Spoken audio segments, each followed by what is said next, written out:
નમસ્કાર વાલા પેન્શનર મિત્રો, નિવૃત્ત કર્મચારી મિત્રો, ભાઈઓ તથા બહેનો, સ્વાગત છે આપ સૌનું આપણી આ યુટ્યુબ ચેનલ ભાવેશ મકવાણા ન્યૂઝમાં। તો પેન્શનર મિત્રો, આજના પેન્શન સમાચારમાં આપણે વાત કરીશું ગુજરાત રાજ્યના પેન્શનરોના પેન્શનમાં આજરોજ તારીખ 8/5/2026થી થયો છે આટલો વધારો મંજૂર।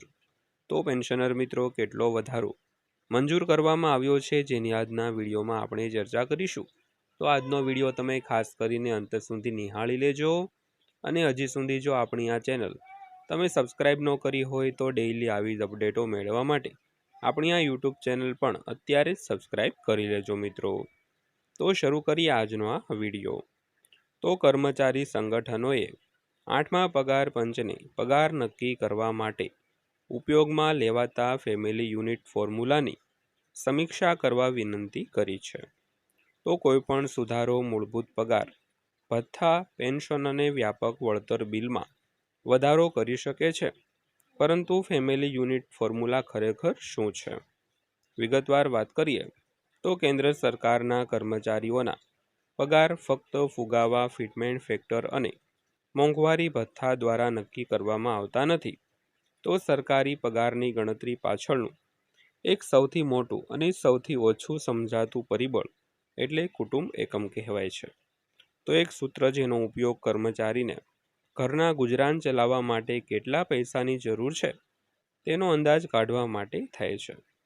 તો હવે 8મા પગાર પંચની ચાલી રહેલી ચર્ચાઓ દરમિયાન કર્મચારી સંગઠનો અને સ્ટાફ સંસ્થાઓ આ ફોર્મ્યુલામાં ફેરફાર માટે દબાણ કરી રહ્યા છે અને દલીલ કરી રહ્યા છે કે જૂની ધારણાઓને હવે વધતા ભાડા, શાળા ફી, આરોગ્ય સંભાળ ખર્ચ અને શહેરી જીવન ખર્ચનો સામનો કરતા આધુનિક ભારતીય પરિવારોની જે વાસ્તવિકતાઓને પ્રતિબિંબિત કરતી નથી દોસ્તો।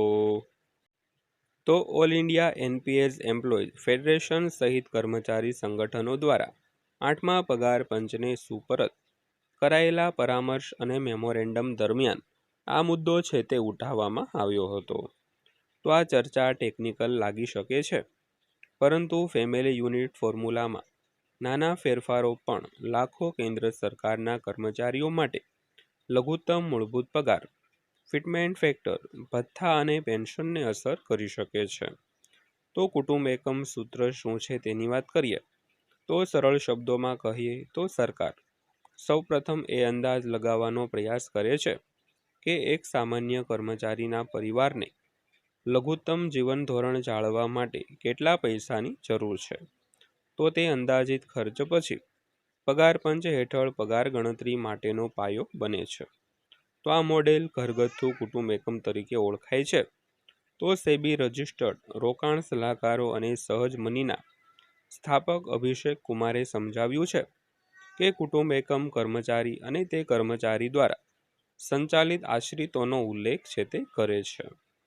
તો કર્મચારી અને તેમના આશ્રિતોનું વર્ણન કરવા માટે પગાર પંચમાં કુટુંબ એકમનો ઉપયોગ થાય એ જરૂરી છે।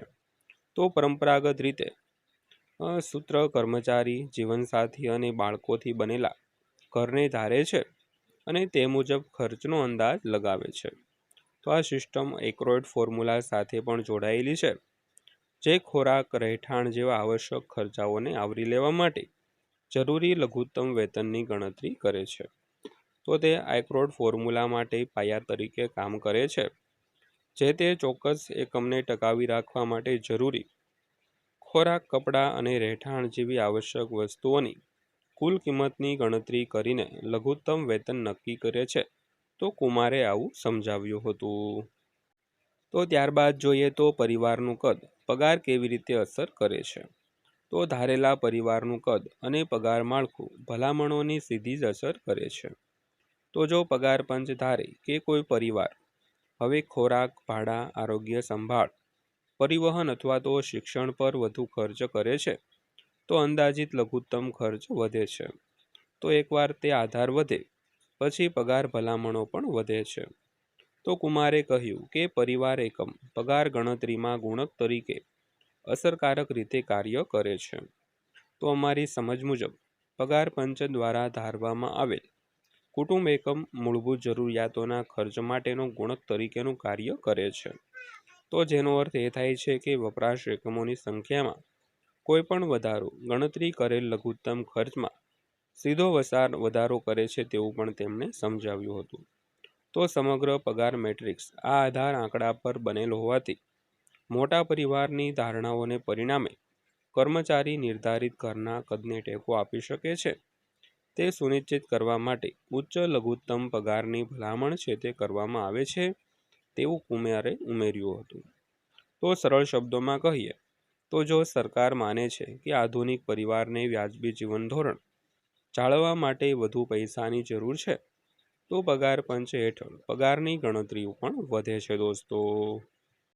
તો ત્યારબાદ વાત કરીએ તો યુનિયનો શા માટે કહે છે કે વર્તમાન સૂત્ર જૂનું છે.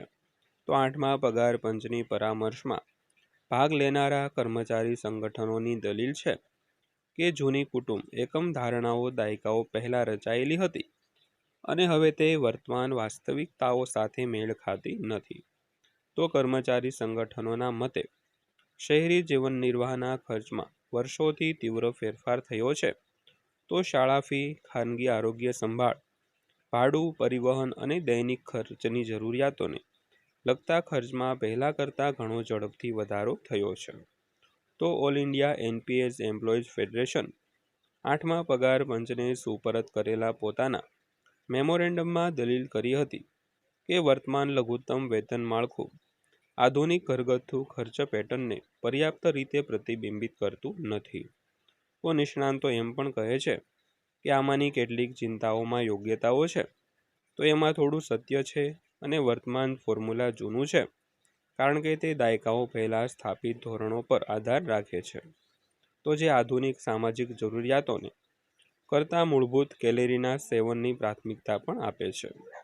તો શરૂઆતના દાયકાઓમાં પગારની ગણતરી મોટે ભાગે ખોરાક, કપડાં જેવી જીવન નિર્વાહ આધારિત જરૂરિયાતોને ધ્યાનમાં રાખીને કરવામાં આવતી હતી, પરંતુ હવે કર્મચારી જૂથો દલીલ કરે છે કે મધ્યમ વર્ગના ઘરગથ્થુ ખર્ચની રીતોનો નોંધપાત્ર રીતે વિકસિત થઈ છે મિત્રો. તો ત્યારબાદ જોઈએ તો કેન્દ્રીય સરકારી કર્મચારીઓ આ માટે કેમ મહત્વનું છે. તો કૌટુંબિક એકમ ધારણાઓ વિશેની ચર્ચા મહત્વપૂર્ણ છે કારણ કે ફોર્મ્યુલામાં ફેરફાર 8મા પગાર પંચ હેઠળ એકંદર પગાર માળખાને પ્રભાવિત કરી શકે છે. તો જો કમિશન ઘરના ખર્ચ વિશે સુધારેલી ધારણાઓને સ્વીકારે છે તો તે આના પર અસર છે તે કરી શકે છે. તો સૌથી પહેલાં લઘુત્તમ મૂળભૂત પગાર, ફિટમેન્ટ પરિબળ, ભથ્થા, પેન્શન અને કુલ વળતર માંગણીઓ. તો કુમારે જણાવ્યું હતું કે આ ધારણાઓ સુધારો પણ સમગ્ર પગાર માળખા પર અસર છે તે કરી શકે છે. ત્યારબાદ પારિવારિક એકમની ધારણાઓમાં સુધારો કરવાથી ફિટમેન્ટ ફેક્ટરમાં નોંધપાત્ર વધારો થવાની શક્યતા છે અને પરિણામે તમામ કેન્દ્ર સરકારના કર્મચારીઓ માટે મૂળ પગાર મળશે મિત્રો. તો ઘણા મૂળભૂત પગાર સાથે જોડાયેલા હોવાથી નાણાકીય અસર ફક્ત પગારથી પણ આગળ વધી શકે છે. ત્યારબાદ વાત કરીએ તો ફેમિલી યુનિટની ચર્ચા હવે કેમ ધ્યાને ખેંચી રહી છે. તો આ મુદ્દાને મહત્ત્વ મળ્યું છે કારણ કે ઘણા કર્મચારી જૂથો માને છે કે છેલ્લા દાયકામાં ભારતીય ઘરોના ખર્ચમાં માળખામાં મૂળભૂત રીતે ફેરફાર થયો છે. તો મોટા શહેરોમાં મકાનોના ભાડામાં વધારો થયો છે, આરોગ્ય સંભાળનો ઊંચો ફુગાવો રહ્યો છે, તેમજ શિક્ષણ ખર્ચમાં પણ તીવ્ર વધારો થયો છે અને પરિવાર અને હવે બાળકો ઉપરાંત વૃદ્ધ માતા પિતાને પણ ટેકો આપે છે. તો તે જ સમયે કર્મચારી સંગઠનો દલીલ કરે છે કે માત્ર નિયમિત ડીએ વધારો વ્યાપક જીવનશૈલી ફુગાવા અને બદલાતા શહેરી ખર્ચને સરભર કરવા માટે અપૂરતો નથી. તો આ જ કારણ છે કે ઘણા કર્મચારી સંગઠનો 8મા પગાર પંચને પગાર ગણતરીમાં ઉપયોગમાં લેવાતી જૂની ધારણાઓને ફરીથી ધ્યાનમાં લેવા અને તેમને આધુનિક કૌટુંબિક વાસ્તવિકતાઓ સાથે વધુ નજીકથી ગોઠવવા માટે દબાણ કરી રહ્યા છે.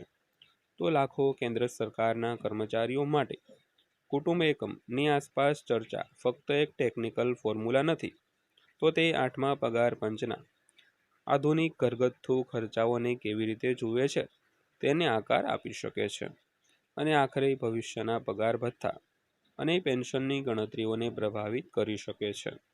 તો મિત્રો, આ હતી આજની માહિતી. માહિતી પસંદ આવી હોય, વિડીયો સારો લાગ્યો હોય તો વિડીયોને એક લાઇક કરજો અને આવા જ વિડીયો રોજે રોજ જોવા માટે આપણી આ ચેનલ સબસ્ક્રાઈબ કરી લેજો. તો ફરીવાર પાછા મળીશું એક નવા વિડીયો સાથે, નવી માહિતી સાથે. ત્યાં સુધી સૌને જય હિન્દ, વંદે માતરમ.